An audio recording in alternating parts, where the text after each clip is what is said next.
एक पति पत्नी के बीच में आपस में नाराजगी चल रही थी। नाराजगी इतनी थी कि दोनों एक ही कमरे में रहने के बावजूद भी एक दूसरे से बात नहीं करते थे।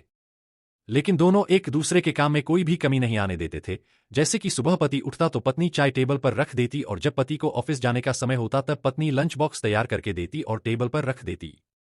पति भी ऑफिस से शाम को घर आते समय सब्जी, राशन आदि जिसकी भी जरूरत होती वो पत्नी के बिना बताए ही लेकर आता। दोनों की नाराजगी का अब काफी समय गुजर गया।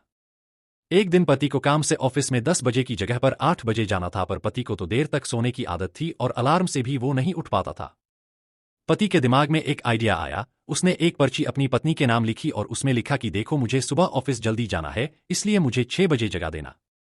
इस तरह पर्ची लिखकर वह पत्नी के बेड पर रखकर बेफिक्र होकर आराम से सो जाता है। पत्नी ने पर्ची खोलकर पढ़ी और फिर कुछ सोचने के बाद वो भी आराम से सो गई। सुबह जब पति की नींद खुलती है तब वो उठकर घड़ी के सामने देखता है, तब घड़ी में 8 बज रहे थे।